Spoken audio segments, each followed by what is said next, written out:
तो जब भरत महाराज एक हिरण बन गए, उन्होंने मन ही मन एक बात सोची। क्या बात सोची उन्होंने मन ही मन?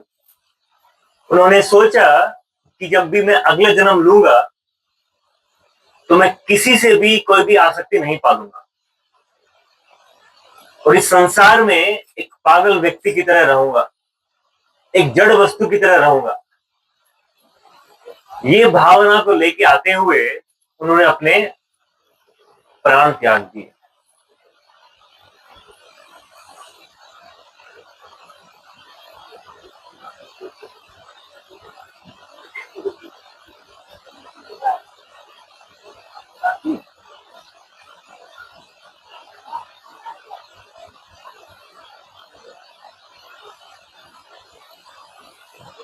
तो जब भरत महाराज जो हिरण बन गए थे,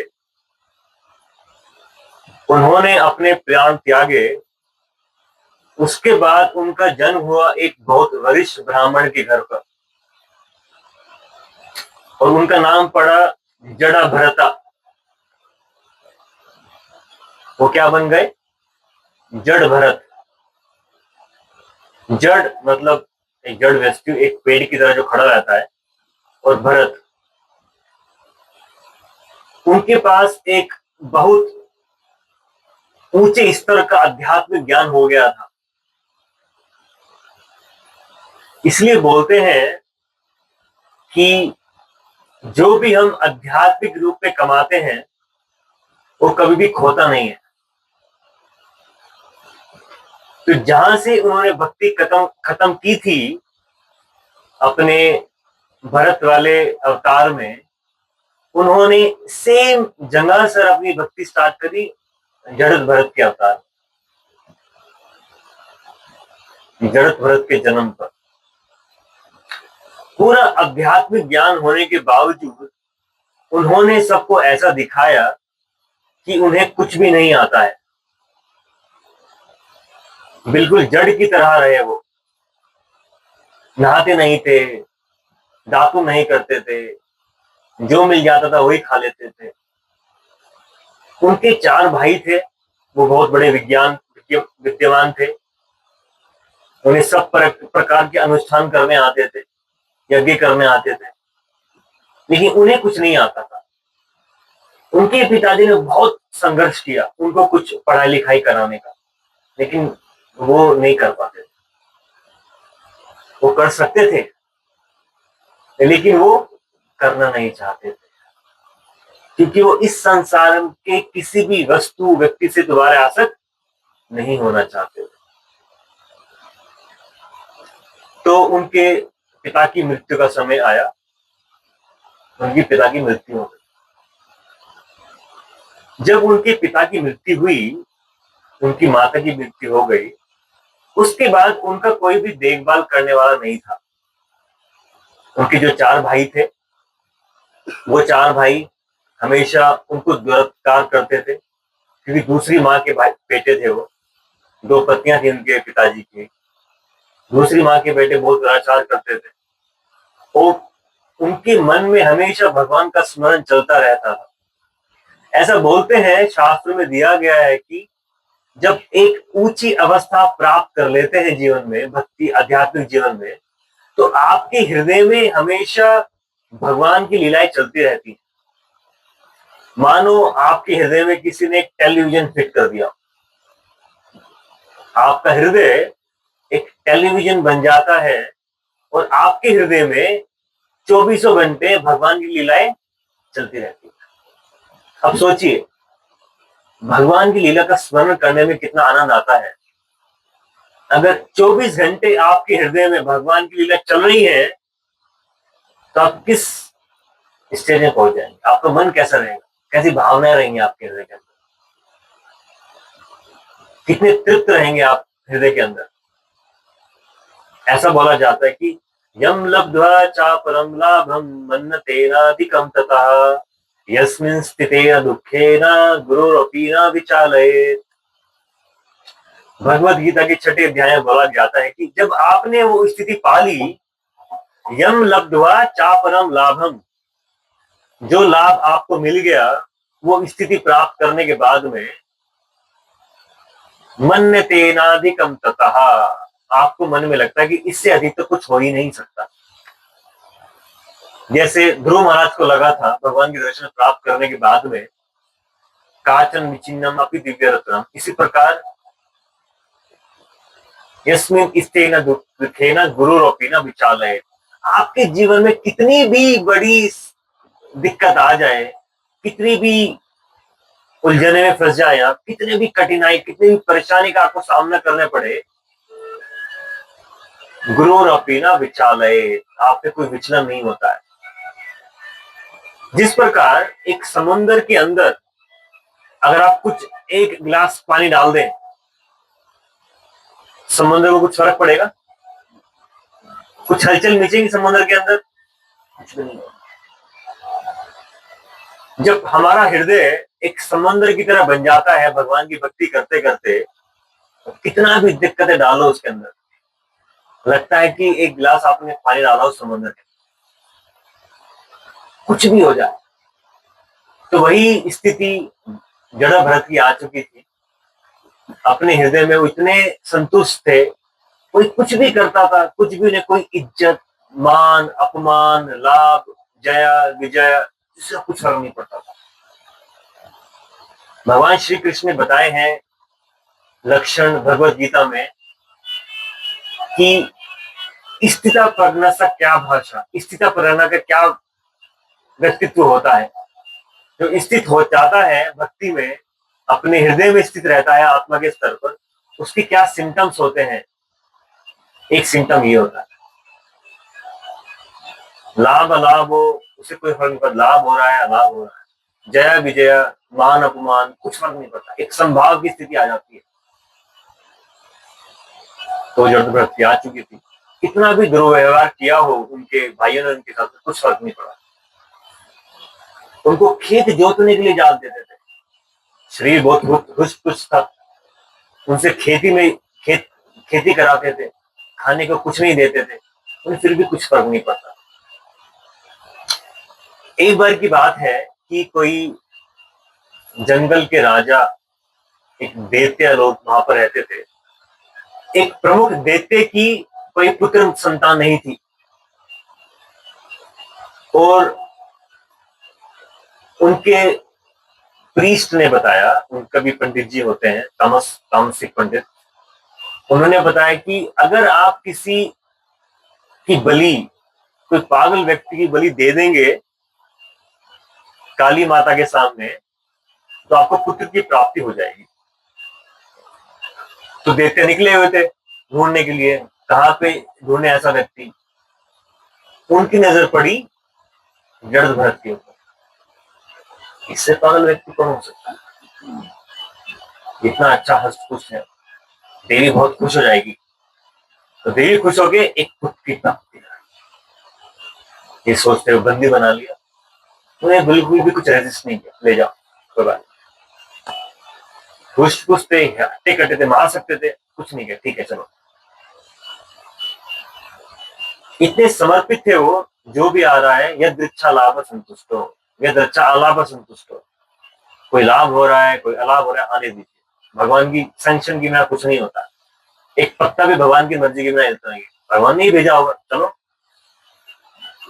तो उन्हें पूरा तैयार किया गया, अच्छा खिलाया पिलाया गया, अच्छे कपड़े पहनाए गए, जैसे बकरी को मारने से पहले अच्छे से खिलाया जाता है, बकरी पे काटने से पहले, ऐसे पूरा उन्हें तो खिलाया पिलाया गया, अच्छे कपड़े पहनाए गए, वो ले जाया गया काली माता के सामने।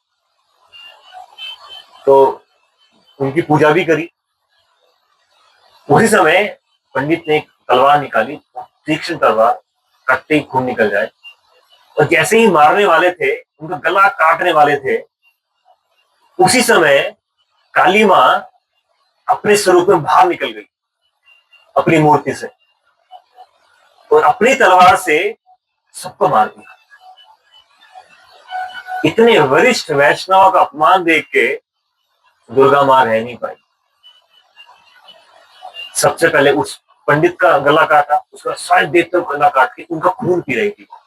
इतना गुस्सा उनके मन में आ गया कि पूरे के पूरे संसार को भ्रष्ट कर देंगे, भस्म कर देंगे।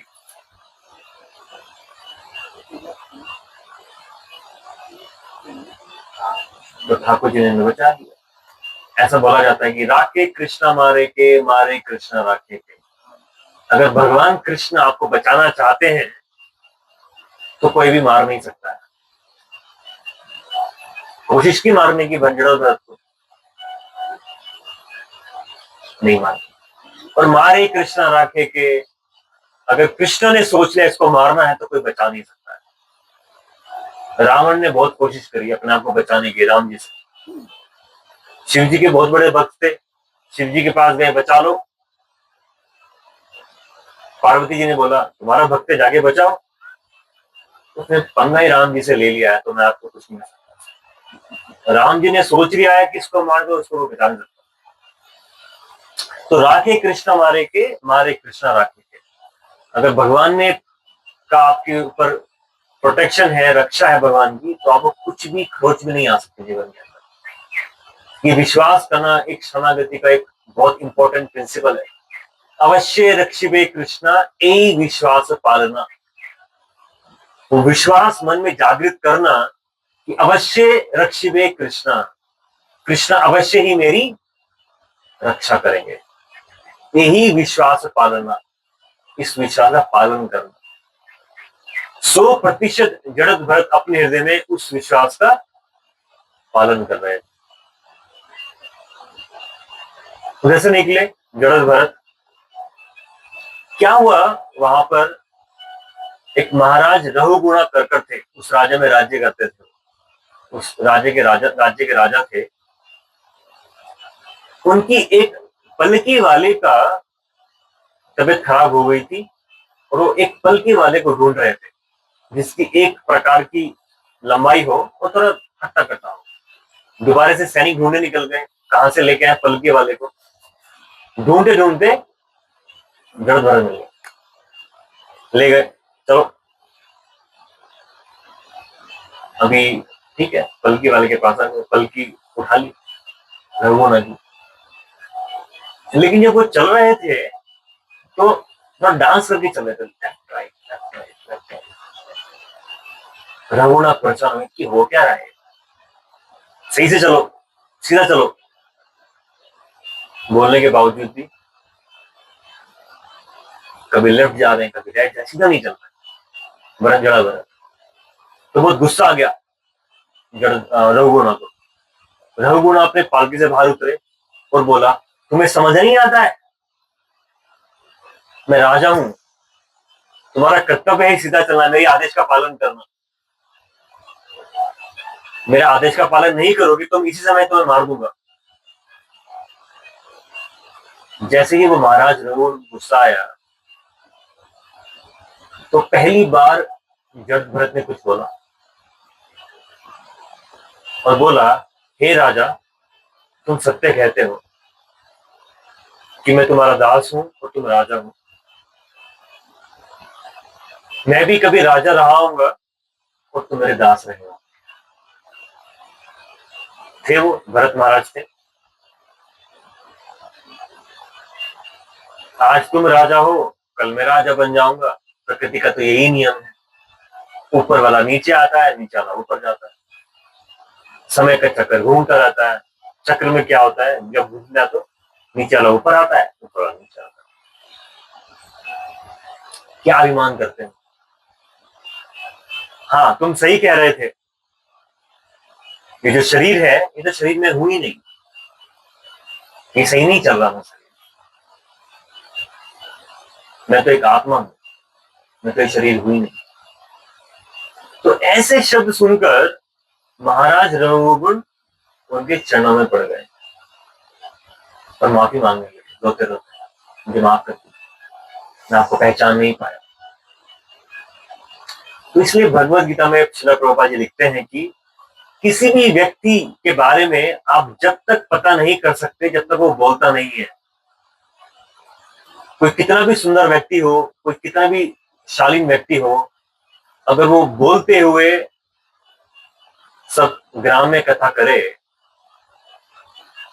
जिस प्रकार एक मेंढक काऊ काऊ काऊ करके सांप को बता दे कि मैं यहाँ पे हूं, आके मुझे खा लो। मेंढक क्या करता है, कौ कौ करता रहता है। और सांप को बता रहे कि मैं यहाँ पे वहां पे फॉलो कर। ऐसे कुछ व्यक्ति ग्राम में कथा करते रहते हैं, इसने ये किया, उसने ये किया, इसने ऐसा करना था, उसको वैसा करना था, ये कैसा कर रहा है, वो कैसा कर रहा है, मेंढक की तरह काव काव कर रहा है। और समय रूपी साहब कब आके डसेगा पता नहीं कब डसेगा। तो ये बोला महाराज रघुगुना को कि मैं शरीर नहीं हूं, मैं एक आत्मा हूं। भगवान श्री कृष्ण जब अर्जुन अपने आप को शरणर अपना शरणागति करते देते हैं कृष्ण के ऊपर, कार्पण्य दोषो पहतो स्वभाव प्रचांतम धर्म सम्मूढ़ चेता, मैं भी धर्म सम्मूढ़ हो गया हूं, धर्म सम्मूढ़ चेता, यह श्रेयम निश्चितम ब्रूहितम में शिष्य तेयम शादिमान तम प्रपन्नम। मेरी मुक्ति के लिए, मेरी भक्ति के लिए, मुझे सही दिशा दिखाने के लिए मुझे गाइड करो कृष्ण। अर्जुन की शरणागति को समझकर जब कृष्ण ने भगवद गीता का उपदेश देना शुरू किया, और भगवान ने पहला उपदेश जो दिया था अर्जुन को, 17 श्लोक सुनाए थे। दूसरे अध्याय के 13वें से लेकर 30वें श्लोक तक 17 श्लोक में जो फाउंडेशन बनाई भगवद गीता की, वो बनाई थी कि देहिनोऽस्मिन् यथा देहे कौमारं यौवनं जरा तथा देहांतरा प्राप्तिर्धीरस्तत्र न मुह्यति। जिस प्रकार हम एक छोटे बच्चे के रूप में पैदा होते हैं, फिर 5 साल के बनते हैं, फिर 10 साल के बनते हैं, फिर 20 साल के बनते हैं, फिर 40 साल के बनते हैं, 70 साल के बनते हैं, शरीर हर समय बदल रहा है। मेडिकल साइंस के अकॉर्डिंग हर एक 7 साल में ही शरीर की सारी अंग बदल जाते हैं, सारे सेल्स बदल जाते हैं। हर एक 7 साल में आपको नया शरीर मिल जाता है मेडिकल साइंस के साथ। तो शरीर तो बदल रहा है, लेकिन मैं उसमें सेम आत्मा रहती हूँ। देही और देहा, देहिनो अस्मिन् यथा देहे कौमारम यौवनम जरा। मैंने ही अपने लाइफ एक्सपीरियंस किया है 5 साल की उम्र का, मैंने ही एक्सपीरियंस किया था, मैंने ही अनुभव किया जब मैं 30 साल का था, और मैं ही अनुभव कर रहा हूं जब मैं अभी की एज में। मैं ही आत्मा हूं, लेकिन शरीर बदल रहा है। अविनाशी तो तद्विद्धि येन सर्वमिदं ततम् विनाशम अव्ययस्य न कश्चित् कर्तुम् अर्हति। अविनाशी तो तद्विद्धि, जब इस शरीर का विनाश होता है तो मेरा विनाश नहीं होता है। मैं आत्मा के रूप में हमेशा रहता हूं और हमेशा रहता हूं, हमेशा रहा हूं और हमेशा रहूंगा। नत्विनाहं जातु नाशम न त्वं नेमि जनाधिपः न चैवे न भविष्यामि। मैं हमेशा रहा, कृष्ण बोलते हैं तुम हमेशा रहे और तुम हमेशा रहोगे, मैं भी हमेशा रहूंगा। ना जायते ना म्रियते वा कदाचिन, तुम्हारी ना कभी मृत्यु होती है ना तुम जन्म लेते हो।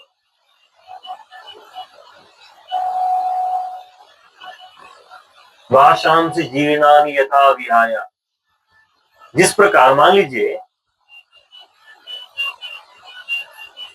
कल मैं आपके पास आऊं, एक झाड़ी लगा के, कोट पैंट पहनकर, विग लगा के, काला चश्मा पहनकर मैं आपके पास आऊंगा और बोलूं मुझे कथा करनी है। आप क्या बोलोगे? कौन हो भाई, कहां से आए हो, बैठो वहां पर। नहीं हूं व्यक्ति वो, लेकिन मेरे कपड़े बदलने की वजह से आप मुझे पहचान नहीं पाएंगे। जिस प्रकार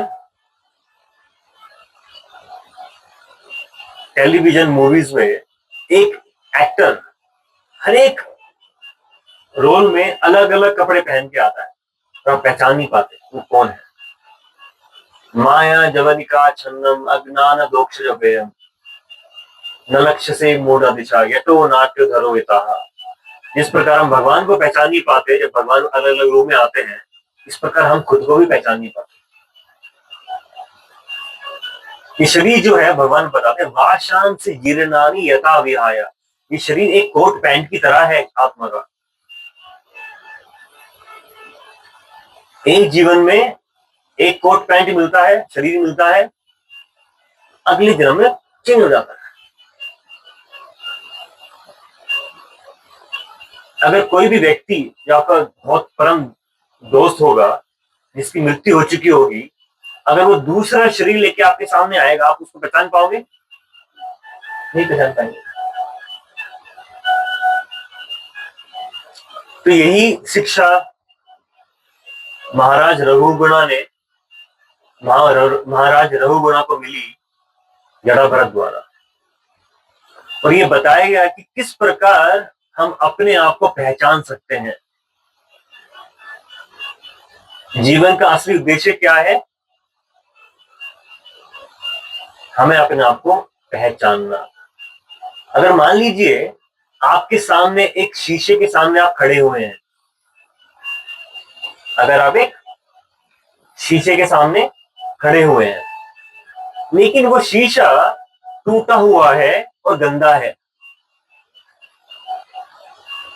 तो आपको कैसा लगेगा? आप एक अपने आप को टूटे हुए शीशे में, गंदे शीशे में देख रहे हैं, आपको अपने बारे में क्या लगेगा? मैं तो टूटा और गंदा हूं। अगर आप अपने आप को नहीं देख सकते हैं, अपने आप को शीशे में देख रहे हैं, तो क्या लगेगा? मैं गंदा हो चुका हूं। अपने आप को देख नहीं पाएंगे सही प्रकार से, आप अपने आप को पहचान नहीं पाएंगे आप। इसी प्रकार अगर हम अपने हृदय रूपी शीशे में अपने आप को देखते हैं, अपन चित्त में अपने आप को देखते हैं, तो हमें कैसे क्या समझ आता है? मैं तो एक शरीर हूं, मैं तो स्त्री हूं, मैं तो पुरुष हूं, मैं तो बच्चा हूं, मैं तो भारतीय हूं, मैं तो पति हूं, मैं तो पत्नी हूं। बहुत सारे अहंकार लेकर सिर पे घूम रहे हैं, उपाधियां लेकर घूम रहे हैं। तो जब तक सर्वोपाधि विनिर्मुक्तम तत्परत्वेन निर्मलम नहीं हो जाता है, जब तक हमारी हृदय की शुद्धि नहीं हो जाती है, जब तक हम अपने आप को नहीं पहचान पाएंगे। तो कैसे पहचाने अपने आप को? क्या तरीका है? अगर आप एक गंदे शीशे के सामने खड़े हुए हैं, तो अपने आप को सही प्रकार कैसे देख सकते हैं आप सब लोग? शीशे को साफ करके।